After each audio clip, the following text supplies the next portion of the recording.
Hi friends, ఛానలుకి స్వాగతం. Friends, భర్త డాక్టర్గా ఉన్న అదే ఆస్పత్రిలో అతని నుంచి విడాకులు తీసుకున్న అతడి భార్య తన డెలివరీ కోసం వస్తుంది. కాని ఆమె హాస్పిటల్కి చేరుకోగానే నొప్పులు భరించలేక తన పాదాలను కొడుతూ గట్టిగా అరుస్తూ ఉంటుంది. ఎందుకంటే ఆమె డెలివరీ సమయం ఆసన్నమైంది. ఇక అప్పుడే ఆమె పరిస్థితిని చూసి డాక్టర్ పరిగెత్తుకుంటూ వస్తాడు. అతని వెనకాలే మొత్తం నర్సు స్టాఫ్ అంతా కూడా అక్కడికి చేరుకుంటారు. అక్కడ ఉన్న డాక్టర్ ఆమె పరిస్థితిని చూసినప్పుడు వెంటనే షాక్కి గురయ్యాడు. వెక్కి వెక్కి ఏడ్చాడు. ఎందుకంటే ఆమె ఎవరో కాదు, అతనితో విడాకులు తీసుకున్న తన మాజీ భార్య. ఆఖరికి వారిద్దరి మధ్య ఏం జరిగింది, వాళ్ళిద్దరు విడిపోటానికి గల కారణం ఏంటి, చివరికి ఏమైంది, ఆ ఇద్దరు భార్యాభర్తల మధ్య జరిగిన కథేమిటి, దీని గురించి పూర్తిగా తెలుసుకోవాలంటే మీరు ఈ వీడియోని చివరి వరకు ఖచ్చితంగా చూడండి. అప్పుడే మీకు పూర్తి విషయం అర్థమవుతుంది. ఫ్రెండ్స్, ఇప్పుడు నేను మీకు చెప్పబోయే ఈ సంఘటన ఒక యథార్థ సంఘటన. ఈ సంఘటన ఉత్తరాఖండ్లో జరిగింది. ఒక ప్రభుత్వ శాఖలో ఉద్యోగిగా ఉన్న రామ్ సింగ్ అనే వ్యక్తికి ఒక కుమార్తె ఉంది. ఆమె పేరు సంధ్య. ఆమె ఒక కాలేజ్లో అడ్మిషన్ పొంది రోజూ చదువుకోటానికి వెళ్లేది. రామ్ సింగ్ కి ఆమె ఒక్కతే అమ్మాయి. అతనికి వేరే అబ్బాయి కాని వేరే అమ్మాయి కాని లేరు. అందుకే అతనికి తన కుమార్తె సంధ్య అంటే చాలా ఇష్టం. ఆమెను చాలా ప్రేమించేవాడు. ఫ్రెండ్స్, ఈ విషయం మనందరికీ తెలిసిందే. అదేంటంటే ఒకే బిడ్డ ఉన్న ఇంట్లో వాళ్ల తల్లిదండ్రులు వాళ్లను చాలా గారాపంగా పెంచుతారు. ఒకవేళ ఆ పిల్లవాడు తప్పుగా ప్రవర్తించినా, తప్పుదారిలో వెళ్లినా ఆ పిల్లవాడి మీద ఉన్న ప్రేమ కారణంగా ఆ తల్లిదండ్రులు వాళ్లను తిట్టేవాళ్లు కాదు. ఒక్క సంతానం ఉన్న వ్యక్తి చెడిపోటానికి ఇదే కారణం. కాని ఫ్రెండ్స్, ఇంటర్మీడియట్ పాస్ అయ్యాక సంధ్య గ్రాడ్యుయేట్ చేయటం ప్రారంభించింది. ఇప్పుడు ఆమె విలాసాలు మరింత పెరిగిపోయాయి. ఎందుకంటే ఆమె తండ్రి దగ్గర చాలా ఎక్కువ సంపద ఉంది. ఎలాంటి లోటు ఆ ఇంట్లో లేదు. అందుకే సంధ్య కళ్ళు నెత్తికెక్కాయి. ఆమె ఆ డబ్బులను బాగా ఖర్చు చేయటం మొదలుపెట్టింది. సంధ్యకు పెద్ద పెద్ద కార్లలో ప్రయాణించటం, ఉన్నత స్థాయిలో ఉన్న స్నేహితులతో కలిసి రాత్రుళ్లు పార్టీలు చేసుకోవటం, ఖరీదైన పెద్ద పెద్ద రెస్టారెంట్లలో ఆహారం తినటం, అలాగే ఖరీదైన మంచి మొబైల్ వాడటం అంటే ఎంతో ఇష్టం. కాని ఫ్రెండ్స్, ఆమె తండ్రి రామ్ సింగ్ మాత్రం తన కూతురుని ఎప్పుడూ ఏమీ అనేవాడు కాదు. ఆమె ఏదడిగినా కాదనకుండా తెచ్చి ఇచ్చేవాడు. ఇలా కొన్నాళ్లు గడిచిన తర్వాత సంధ్య గ్రాడ్యుయేట్ పూర్తి చేసుకుంది. అప్పుడు ఆమె తండ్రి రామ్ సింగ్ కి ఒక ఆలోచన వస్తుంది. ఇప్పుడు నా కూతురు సంధ్య పెద్దదైంది కాబట్టి నేను నా కూతురికి పెళ్లెందుకు చేయకూడదు అని అతని మనసులో ఉన్న ఆలోచనను తన కూతురు సంధ్యతో చెబుతాడు. తల్లి, నువ్వు పెద్దదానివయ్యావు. ఇక ఇప్పుడు నీకు పెళ్లి చెయ్యాలి అనుకుంటున్నాను. నువ్వేమంటావు తల్లి? నీ ఉద్దేశం ఏమిటో చెప్పు అంటాడు. అప్పుడు సంధ్య మాట్లాడుతూ, లేదు నాన్నగారు, నేను ఇప్పుడే పెళ్లి చేసుకోవాలని అనుకోవటం లేదు. ఎందుకంటే ఇంకా నేను పై చదువులు చదవాలి అనుకుంటున్నాను, ఏదైనా సాధించాలి అనుకుంటున్నాను అని అంటుంది. అప్పుడు రామ్ సింగ్ మాట్లాడుతూ, తల్లి, నువ్వు చదువుకోవద్దని నేను చెప్పటం లేదు. నువ్వు నీ అత్తగారింట్లో ఉండి కూడా చదువుకోవచ్చు. ఎందుకంటే నీ చదువుకు ఎటువంటి ఆటంకం రాకుండా నువ్వు పెళ్లి చేసుకోబోయే అబ్బాయితో నీ చదువు గురించి అంతా ముందే చెప్పేస్తాను. బాబూ, పెళ్లయ్యాక నా కూతురుని ఇంట్లో ఉంచుకోవద్దు. ఆమె చదువుకోటానికి అనుమతినివ్వండి అని చెబుతాను. అప్పుడు నీ చదువు కూడా పూర్తవుతుంది అనటంతో ఆమె తన తల్లిదండ్రుల మాట విని పెళ్లికి అంగీకరించింది. ఆపై సంధ్య తండ్రి రామ్ సింగ్ తన మిత్రుడి అబ్బాయితో సంధ్య వివాహాన్ని నిశ్చయించుకుంటాడు. ఆ అబ్బాయి పేరు పంకజ్. పంకజ్ తండ్రి పేరు మోహన్ సింగ్. అతడు ఏ ప్రభుత్వ ఉద్యోగో లేక ఒక అధికారో కాదు. పొలంలో పనిచేసుకునే ఒక సాదాసీదా రైతు. అందుకే అతను చాలా సాధారణమైన మిడిల్ క్లాస్ జీవితాన్ని గడిపేవాడు. ఎక్కువ ఆడంబరాలకు కూడా వెళ్లేవాడు కాదు. పంకజ్ వాళ్లకు ఒక్కడే కొడుకు. డాక్టర్ అవ్వాలనేది అతడి కల. అందుకే అతడు డాక్టర్ చదువు చదువుతున్నాడు. ఇలా కొద్ది రోజుల్లోనే పంకజ్ కి సంధ్యని ఇచ్చి ఘనంగా పెళ్లి జరిపిస్తారు. పెళ్లయ్యాక సంధ్య పంకజ్ తో కలిసి అత్తారింటికి వచ్చిన తర్వాత కూడా ఆమె మునుపటిలాగే పెద్ద పెద్ద ఖరీదైన రెస్టారెంట్లలో తినటం, పెద్ద పెద్ద కార్లలో తిరగటం, ఖరీదైన మొబైల్ ఫోన్లు వాడటం వంటి హైక్లాస్ జీవితాన్ని గడుపుతూ పొట్టి పొట్టి బట్టలు వేసుకుని జుట్టు విరబోసుకొని తిరిగేది. ఈ విషయాలేవి పంకజ్ తల్లిదండ్రులకి నచ్చేది కాదు. ఒకరోజు పంకజ్ తల్లి మాట్లాడుతూ, చూడమ్మా సంధ్య, నువ్వు ఈ ఇంటి కోడలివి, ఈ ఇంటికి కూతురివి కాదు. ఒకవేళ నువ్వు కూతురువి అయితే నీ తల్లిదండ్రుల గౌరవం గురించి కొంచెమైనా ఆలోచించేదానివి, హద్దుల్లో ఉండేదానివి. కాని నువ్వు కోడలివై ఉండి కూడా ఇంత పొట్టి పొట్టి బట్టలు వేసుకుని తిరుగుతూ గొంతమ్మ కోరికలు కోరుతూ విలాసంగా తిరగాలంటావు. నీ విలాసాల కోరికలను మేమెక్కడ పూర్తి చేయగలం? మేము పొలాల్లో పనిచేసుకునే రైతులం. ఇక ఇంకో విషయం ఏమిటంటే, మా కొడుకు ఇంకా డాక్టర్ చదువుతున్నాడు. మేము అక్కడ కూడా బాగా డబ్బు ఖర్చు పెట్టాల్సి వస్తుంది. కాబట్టి నీకు మేం దండం పెట్టి అభ్యర్థించేది ఏంటంటే, నువ్వు నీ విలాసాలను ఆడంబరాలను విడిచిపెట్టి మాలాగా మిడిల్ క్లాస్ జీవితానికి అలవాటు పడటం నేర్చుకో అని చెబుతారు. ఈ మాటలు సంధ్యకు చాలా బాధ కలిగించటంతో ఆమె మాట్లాడుతూ, అత్తయ్య, ఈ విధంగా నా కోరికలను విలాసాలను చంపుకొని నేను మీ ఇంట్లో ఉండలేను. ఒకవేళ నేను మీ ఇంట్లో ఉండాలి అంటే నా ప్రతి కోరిక మీరు తీర్చాల్సిందే, తప్పదు అని చెప్పింది. కోడలి ప్రవర్తనతో విసుగు చెందిన పంకజ్ తండ్రి మోహన్ సింగ్ గారు సంధ్యతో మాట్లాడి వృధా అని భావించి సంధ్య తండ్రి రామ్ సింగ్ తో దీని గురించి ఫోన్లో మాట్లాడాడు. బావగారు, మీ కూతురు ఇక్కడ ఎవరి మాట వినదు. ప్రతి విషయంలోనూ తను చెప్పిన విధంగానే జరగాలి అంటుంది.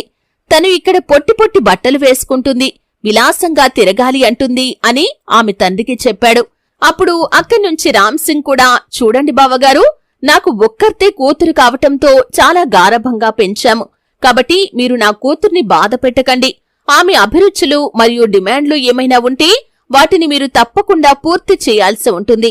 అందుకోసమే కదా నేను తన వివాహం మీ కొడుకుతో చేయించింది. ఆమె అక్కడ సంతోషంగా ఉంటుందని మేము భావించి మీ ఇంటికి ఇచ్చాం అని చెప్పాడు. కూతురికి బుద్ధి చెప్పాల్సింది పోయి ఇతనేంటి ఇలా మాట్లాడుతున్నాడని అతని నిర్లక్ష్యపు మాటలు విని మోహన్ సింగ్ గారు ఆశ్చర్యపోతారు. అంటే దీనర్థం ఈమె తల్లిదండ్రులే ఈమెను తలపైకి ఎక్కించుకున్నారు. ఈ కారణంగానే ఈమె ఎవరి మాట వినటం లేదు అనుకున్నాడు. ఇలా మెల్లిమెల్లిగా గొడవలు పడుతూనే పెళ్లై దాదాపు 6 నెలలు గడిచిపోయాయి. 6 నెలల తర్వాత చదువుకోవటం కోసమని పంకజ్ వేరే ఊరికి వెళ్లిపోతాడు. అతడు పగలు రాత్రి కష్టపడి చదివేవాడు. డాక్టర్ అవ్వాలి అనేది అతని కల. ఫ్రెండ్స్ లో పంకజ్ చాలా అందంగా ఉండేవాడు. అలాగే చదువుల్లో కూడా ఫస్ట్ వచ్చేవాడు. ఇక పంకజ్ ఇంట్లో సంధ్య అత్తామామలతో ఉండి 6 నెలలైతే గడిచిపోయింది. కాని ఎప్పుడూ వాళ్ల మధ్య గొడవ జరుగుతూనే ఉండేది.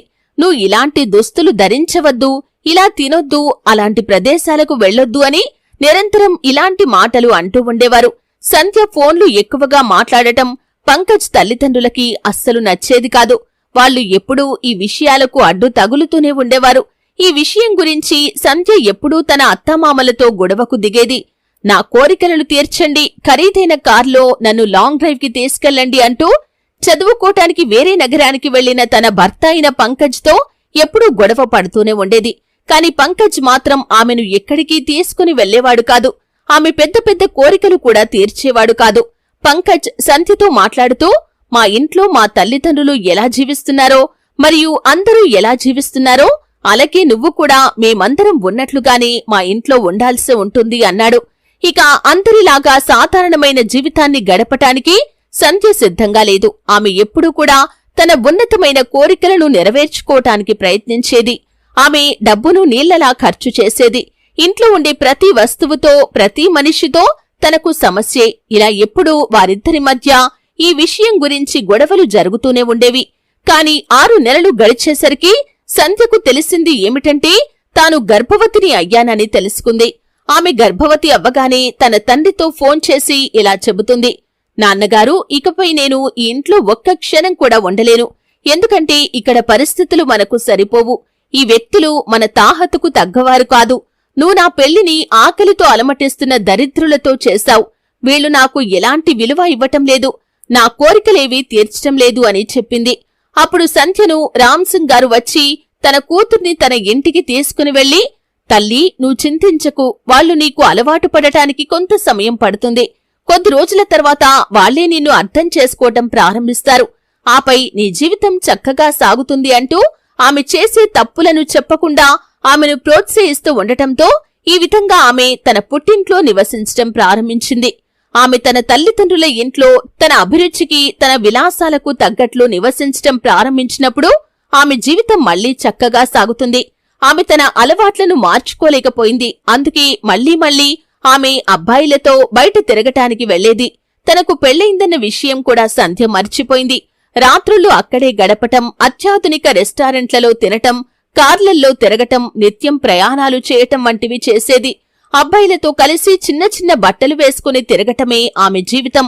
ఇప్పుడు సమయం మెల్లిమెల్లిగా గడిచిపోతుంది. అక్కడ పంకజ్ మాత్రం ఏకాగ్రతతో పగలు రాత్రి ఎంతో శ్రమించి అంకిత భావంతో చదువుతాడు. అప్పుడు అతడు పాస్ అయిపోతాడు. అతడు పాస్ అయి ట్రైనింగ్ కోసం బయటకు వెళ్తాడు. ఇక మరోవైపు సంధ్య మాత్రం ఇతడు నాకు సరైన జోడీ కాదు అని చెప్పి విడాకుల కోసం పత్రాలు దాఖలు చేసింది. ముందుగా పంకజ్ విడాకులు ఇవ్వటానికి నిరాకరిస్తాడు. తనతో కలిసి జీవించాలని కోరుకుంటాడు. కాని బయట తిరుగుళ్లకు, చెడు అలవాట్లకు బానిసే అయిన సంధ్య మాత్రం ఇందుకు ఒప్పుకోదు. ఆ తర్వాత వారిద్దరి మధ్య విడాకులు జరుగుతాయి. ఇక మరోవైపు పంకజ్ ట్రైనింగ్ పూర్తయ్యాక ట్రైనీ డాక్టర్ అవుతాడు. జూనియర్ డాక్టర్ అయ్యాక ఉత్తరాఖండ్లోని ఒక మంచి హాస్పిటల్లో ఉద్యోగం చేయటం మొదలుపెట్టాడు. ఇక మరోవైపు సంధ్య తన తల్లిదండ్రుల ఇంట్లో ఉంటూ సరదాగా గడుపుతుంది. తను పంకజ్ బిడ్డకు తల్లిని కాబోతున్నానని కూడా మర్చిపోయింది. ఆమె పగలు రాత్రి తన స్నేహితులతో కలిసి తిరుగుతూ ఉండేది. ఆమె డెలివరీ సమయం దగ్గరకు వచ్చినప్పుడు ఆమె స్నేహితులు సంధ్యను చూసి, సంధ్య, నువ్వు ఇలా గర్భవతిగా ఉండి మాతో తిరగటం మంచిది కాదు. నువ్వు రెస్ట్ తీసుకో. ఇప్పుడు మేము నీతో ఉండటానికి ఇష్టపడటం లేదు అని చెప్పి ఆమె స్నేహితులందరూ క్రమంగా ఆమెను విడిచిపెట్టారు. అప్పుడు సంధ్యకు అర్థమైంది ఏమిటంటే తన స్నేహితులు జీవితాంతం తనకు తోడుగా ఉండరని అర్థమైంది. కాని సంధ్య అన్నీ తెలిసి కూడా ఏమీ చెయ్యలేని పరిస్థితి. ఎందుకంటే ఆమె ఆల్రెడీ విడాకులు తీసేసుకుంది. నిజానికి ఆమె స్నేహితులు ఆమెను రెచ్చగొట్టేవారు. నీ భర్త నార్మల్ మిడిల్ క్లాస్ మెంటాలిటీ కలవాడు.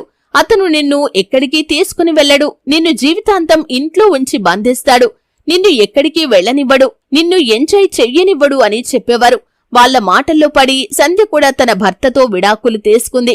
ఇలా కొన్నాళ్లు గడిచిన తర్వాత సంధ్య ఒంటరిగా మిగిలిపోవటంతో ఇంట్లోనే ఉండటం మొదలు పెడుతుంది. తర్వాత ఆమెకు 9వ నెల ప్రారంభం కాగానే ఆమెకు కడుపులో నొప్పి మొదలవుతుంది.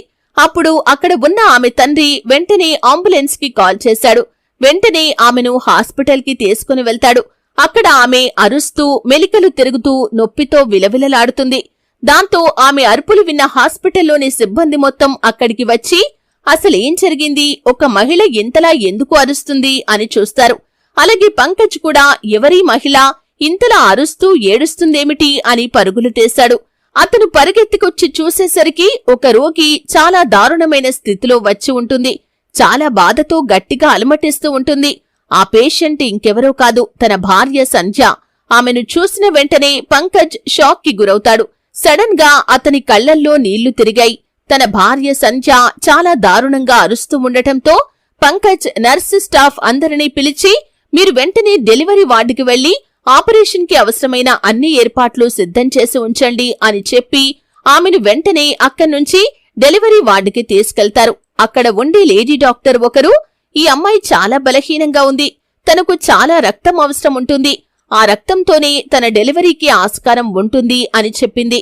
ఈ మాట విని పంకజ్ ఉలిక్కి పడతాడు. సంధ్య తండ్రి రామ్ సింగ్ కూడా ఆశ్చర్యపోయి చూస్తాడు. వాళ్ళు బ్లడ్ బ్యాంక్ కి వెళ్లి బ్లడ్ కోసం ప్రయత్నిస్తారు. కాని అక్కడ ఆ బ్లడ్ గ్రూప్ రక్తం లేదని తెలియటంతో ఈ వార్త విని వాళ్లు చాలా ఆందోళనకి గురవుతారు. అప్పుడే అక్కడ ఉండి మహిళా డాక్టర్ వచ్చి సంధ్య తండ్రితో మాట్లాడుతూ, ఒక్క గంటలో ఆమెకు బ్లడ్ లభించకపోతే ఆమె ప్రాణాలు పోవచ్చు. ఆమె కడుపులో ఉన్న బిడ్డకు కూడా ప్రమాదం రావచ్చు అని చెప్పింది. ఈ మాట విన్న రామ్ సింగ్ గారు చాలా ఆందోళన చెందుతారు. ఎందుకంటే ఆయనకు ఉన్నది ఒకే ఒక కూతురు.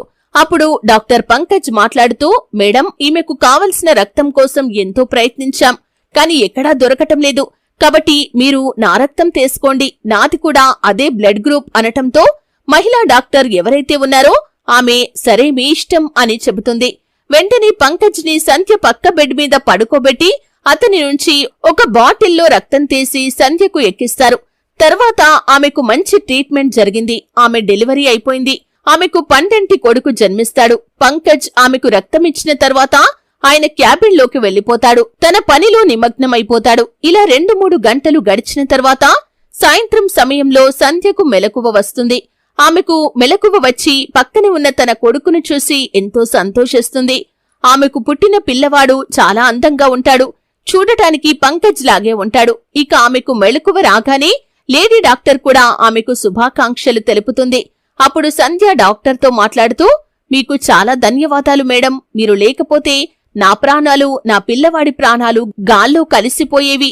మీరు నన్ను క్షేమంగా కాపాడి నా కొడుకును క్షేమంగా ఈ భూమిపైకి తెచ్చారు. మీ మేలు జీవితంలో మర్చిపోలేను అని అంటుంది. అప్పుడు ఆ లేడీ డాక్టర్ మాట్లాడుతూ, మీరు థ్యాంక్స్ చెప్పాల్సింది నాకు కాదు. మీకు రక్తం ఎక్కించటానికి ఎక్కడా దొరకనప్పుడు ఏ డాక్టర్ అయితే ముందుకు వచ్చి రక్తాన్ని ఇచ్చి మిమ్మల్ని కాపాడాడో అతనికి చెప్పండి. మరియు సమయానికి ఆ రక్తం అంది ఉండకపోతే మీ ప్రాణాలే పోయుండేవి. ఆ దేవుడి దయ వల్ల మీరు, మీ బిడ్డ ప్రాణాపాయ స్థితిలో నుండి బయటపడ్డారు అంది. అప్పుడు సంధ్య మాట్లాడుతూ, మేడం గారు, నాకు రక్తం ఇచ్చిన డాక్టర్ ఎవరు, ఎక్కడుంటారు? అతని ఒకసారి నాతో కలపండి. నేను తనతో మాట్లాడాలి, తనకి కృతజ్ఞతలు చెప్పాలి అని అడుగుతుంది. ఫ్రెండ్స్, ఇకపోతే పంకజ్ అక్కడికి రావటానికి ఇష్టపడటం లేదు. కాని తనను తాను కంట్రోల్ చేసుకోలేకపోయాడు. ఎందుకంటే ఎంతైనా తన రక్తం పంచుకొని పుట్టిన కొడుకు కదా. తన కొడుకును చూడాలని తనను తాను కంట్రోల్ చేసుకోలేకపోయాడు. కాని ఇంతలో లేడీ డాక్టర్ వచ్చి పంకజ్ ని పిలవగానే అప్పుడు డాక్టర్ పంకజ్ డెలివరీ వార్డులోకి వస్తాడు. ఆయన్ని చూడగానే సంధ్య ఆశ్చర్యపోతుంది. ఆయన ఈ హాస్పిటల్లో చాలా సీనియర్ డాక్టర్ అని తెలిసి సంధ్య అలాగే తన కళ్ళని పెద్దవి చేసి ఆయన్ని చూస్తూ ఉంటుంది. తనకు చెమటలు పడతాయి. తను సిగ్గుతో తలదించుకుంటుంది. ఈయనతో నేను విడాకులు తీసుకున్నాను, అయినా కూడా ఈయన నా ప్రాణాలు కాపాడారు. నేను ఈయనతో ఎప్పుడూ సక్రమంగా నడుచుకోలేదు. ఎప్పుడూ అతన్ని నానా మాటలు అనేదాన్ని. నువ్వొక బిచ్చగాడివి, చేతగానివాడివి అని ఆయన్ని ఎప్పుడూ గౌరవించలేదు. కాని ఈరోజు ఆయనే నా ప్రాణాలు కాపాడారు అని తను పశ్చాత్తాపంతో తలదించుకుంటుంది. చేతులు జోడించి ఆయన కాళ్లపై పడి వెక్కి వెక్కి ఏడుస్తుంది. అప్పుడు పంకజ్ ఆమెతో మాట్లాడుతూ, చూడు సంధ్య, నువ్వేమీ కాళ్లు పట్టుకోవలసిన అవసరం లేదు. నీకు ఎటువంటి సభ్యత, సంస్కారం మీ పెద్దవాళ్లు నీకు అందించారో నువ్వు వాటితోనే మెలుగుతున్నావు. ఇందులో నీ తప్పేమీ లేదు. మీ అమ్మా నాన్న నీకు మంచి సంస్కారం నేర్పి ఉంటే నువ్వు మాతో ఆ విధంగా వ్యవహరించేదానివే కాదు. నువ్వు ఏం చేశావో అదంతా గతం. కాని ఇప్పుడు నీకొక కొడుకు పుట్టాడు. మీరిద్దరూ ఇప్పుడు ఆరోగ్యంగా ఉన్నారు. నువ్వు ఏమీ చింతించాల్సిన అవసరం లేదు. నువ్వు చాలా బలహీనంగా ఉండటం వల్ల కొన్ని రోజులు ట్రీట్మెంట్ నడుస్తుంది, తర్వాత నిన్ను డిశ్చార్జ్ చేస్తారు అని చెబుతాడు. ఈ మాట విని సంధ్య మళ్లీ వెక్కి వెక్కి ఏడుస్తుంది. అప్పుడు పంకజ్ అక్కడ్నుంచి వెళ్లిపోటానికి సిద్ధపడి బయటకు వెళ్తుండగా సంధ్య మాట్లాడుతూ, పంకజ్ ఆగండి, మీరెక్కడికి వెళ్తున్నారు? నేను ఇప్పుడు ఈ పిల్లవాణ్ణి తీసుకొని ఎక్కడికి వెళ్లను? నాకిప్పుడు ఉండటానికి ఇల్లు లేదు. నన్ను క్షమించి నన్ను మీ ఇంటికి తీసుకుని వెళ్ళండి అని బ్రతిమిలాడుతుంది. దీంతో పంకజ్ మాట్లాడుతూ, చూడు సంధ్య, నేను ఒక చేతకానివాణ్ణి, బిచ్చగాన్ని. నిన్ను మా ఇంటికి తీసుకుని వెళ్లి నీ కోరికలు ఎలా తీర్చగలను? ఇకపోతే నువ్వు ఉండి అంత సౌఖ్యంగా నిన్ను నేను ఉంచలేను. ఖరీదైన మంచి మంచి డ్రెస్సులు ఇప్పించలేను. పెద్ద పెద్ద రెస్టారెంట్లకు నేను నిన్ను తిప్పలేను. కాబట్టి నువ్వు నాతో ఉండలేవు అని చెప్పటంతో ఆమె ఇంకా సిగ్గుతో తలదించుకుంది. అప్పుడు సంధ్య తండ్రి అయిన రామ్ సింగ్ గారు అక్కడికి వస్తాడు. ఆయన కూడా చేతులు జోడించి, బాబూ, మాతో తప్పు జరిగిపోయింది. మా కూతురితో కూడా తప్పు జరిగిపోయింది. కనీసం పుట్టిన మీ కొడుకు కోసమైనా నా కూతురిని ఆదరించండి అని ప్రాధేయపడగా ఈ మాట విన్న పంకజ్ కూడా చాలాసేపు ఆలోచిస్తాడు. చివరికి సంధ్యను తనతో తీసుకుని వెళ్లటానికి రెడీ అవుతాడు. ఇక పంకజ్ వాళ్ళ అమ్మానాన్న కూడా అమ్మాయిని స్వీకరించు, ఆమెను క్షమించు, ఎంతైనా నీ కొడుకు కోసమైనా ఆమెను స్వీకరించు, అతనికి మంచి పెంపకం ఇవ్వు, మంచి సంస్కారం ఇవ్వు అని చెప్పటంతో పంకజ్ మారిపోతాడు. అలా కొన్ని రోజులకు ఆమెను డిశ్చార్జ్ చేయించుకుని తన ఇంటికి తీసుకుని వెళ్తాడు. సంధ్యను చూసి పంకజ్ తల్లిదండ్రులు కూడా ఎంతో సంతోషిస్తారు. ఎందుకంటే వారు కూడా సంధ్యను ఎంతో ప్రేమగా చూసుకునేవారు. కాకపోతే ఆమె చేసిన చేష్టలు మానుకుంటే బాగుండు అనుకునేవారు. అంతే తప్ప ఆమెపై వారికి ఎలాంటి కోపం లేదు. ఫ్రెండ్స్, ఈ విధంగా సంధ్య తన భర్త, తన బిడ్డ, తన అత్తామామలతో కలిసి తన కొత్త జీవితాన్ని ప్రారంభించి సంతోషంగా తన జీవితాన్ని గడుపుతుంది. ఫ్రెండ్స్, ఈ కథ చెప్పి ఒకరి మనసును నొప్పించటం మా ఉద్దేశం కాదు. నేటి రోజుల్లో కొంతమంది మహిళలు ఎలాంటి వారున్నారంటే డబ్బు మీద ఆశతో, మదంతో తన భర్తను గౌరవించకుండా వాళ్ల కోరికల కోసం భర్తను అగౌరవపరుస్తారు, వాళ్ల పరువు తీస్తారు. అటువంటి మహిళల కోసం ఈ కథ ఒక మంచి గుణపాఠమవుతుంది. ఫ్రెండ్స్, ఇది మరి ఇవాల్టి మన వీడియో. ఫ్రెండ్స్, ఈ సంఘటన గురించి మీరేమనుకుంటున్నారు? మీ అభిప్రాయాన్ని కింద కామెంట్ సెక్షన్లో ఖచ్చితంగా తెలియజేయండి. అలాగే మీ వీడియో మీకు నచ్చితే లైక్ చేసి మీ ఫ్రెండ్స్ అందరికీ ఖచ్చితంగా షేర్ చేయండి.